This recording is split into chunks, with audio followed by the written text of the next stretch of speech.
जिसे ओबीसी कहा जाता, जिसका मैं नेशनल प्रेसिडेंट हूं। मुल्क की आज़ादी के 72 साल में इस देश में जानवरों की गिनती हुई, कुत्तों की गिनती हुई, हिजड़ों की गिनती हुई, मगर जो हम लोग हैं 52% ओबीसी के लोग, हमारी गिनती नहीं हुई।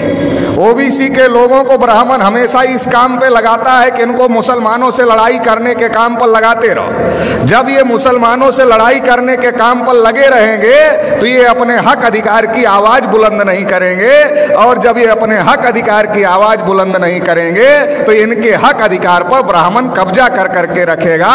आजादी के 72 साल में हमारी गिनती हिंदू के नाम पर करते रहे और हमारे सारे हक अधिकार पर ब्राह्मणों ने कब्जा कर लिया। 1992 में जब मंडल कमीशन का मामला खड़ा हुआ था, ओबीसी के लोग अपने हक अधिकार की लड़ाई लड़ रहे थे, तो ब्राह्मणों ने बाबरी मस्जिद का मामला खड़ा कर दिया, राम जन्मभूमि का मामला खड़ा कर दिया, और ओबीसी के लोगों को बाबरी मस्जिद के मामले में आगे कर दिया, राम जन्मभूमि के मामले में आगे कर दिया। बाबरी मस्जिद गिरा दी गई। और जो ओबीसी की नौकरियां थी, जो 12 करोड़ नौकरियां ओबीसी को मिलने वाली थी, वो ओबीसी को नहीं मिली, उस पर ब्राह्मणों का आज भी कब्जा है। और मुसलमानों की मस्जिद चली गई, मतलब हमारी नौकरियां चली गई, आपकी मस्जिद चली गई, और रिजल्ट आया ब्राह्मणों के फेवर में, मंदिर बन गया। अभी मोदी जी अपने को ओबीसी कहते हैं, मगर उन्होंने ट्रस्ट घोषित किया, ट्रस्ट में एक भी ओबीसी के आदमी को मेंबर नहीं बनाए।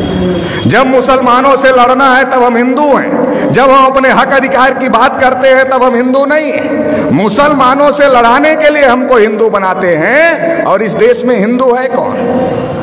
ओबीसी के लोगों को ब्राह्मणों ने हजारों साल से शूद्र बनाकर रखा, पढ़ने लिखने के अधिकार से, धन संपत्ति रखने के अधिकार से, बोलने सुनने के अधिकार से, सभी अधिकार से वंचित करके रखा।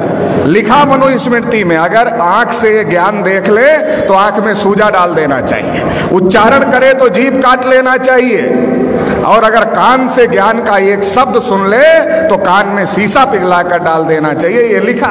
शेड्यूल कास्ट के लोगों को अछूत बना के रखा, आदिवासियों को जंगल में रहने के लिए मजबूर किया। तो देश में हिंदू है कौन? ब्राह्मणों ने हमारे ऊपर इतने जुल्म ढाए, हमें अछूत बनाया, हमें शूद्र बनाया, हमें जंगलों में रहने के लिए मजबूर किया। तो हमारा धर्म और ब्राह्मण का धर्म एक नहीं हो सकता, हम हिंदू नहीं हैं। आप रामायण पढ़ लो, महाभारत पढ़ लो, गीता पढ़ लो, वेद पुराण पढ़ लो, श्रुति स्मृति पढ़ लो, कहीं पर भी हिंदू लिखा हुआ नहीं है, क्योंकि ये हिंदू हिंदी भाषा का शब्द नहीं है, ये हिंदू संस्कृत भाषा का भी शब्द नहीं है, ये पर्शियन भाषा का शब्द है, जिसका अर्थ होता है हारा हुआ, नीच, कायर, काला, चोर, गुलाम।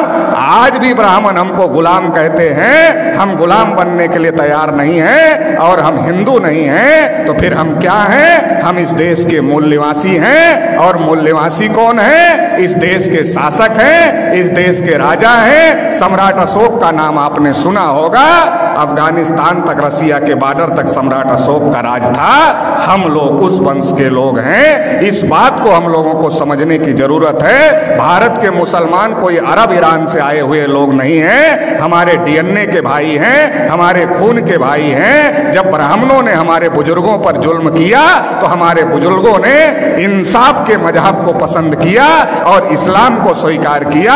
भारत में जो मुसलमान हैं हमारे डीएनए और खून के भाई हैं, इस बात को ब्राह्मण जानता है। इसलिए दंगे में हम मरे या दंगे में आप मरे, ब्राह्मण की सेहत पर कोई फर्क नहीं पड़ता है। हमारे और आपके बीच में ब्राह्मण आ गया है, उसको बीच से हटाना होगा, भाई को भाई से गले लगना होगा। ब्राह्मणों ने हजारों साल से हमको मजलूम बना के रखा, 72 साल में मुसलमानों को मजलूम बना दिया है। इसलिए मजलूम को इकट्ठा होना होगा, और जो ब्राह्मणों ने नाइंसाफी का निजाम कायम किया है, इसे ध्वस्त करना होगा और इंसाफ कायम करना होगा। इंसाफ की इस लड़ाई में आप साथ देंगे, इतना ही कहते हुए आपने मुझे सुना, इसके लिए आभार, धन्यवाद। जय मुगल।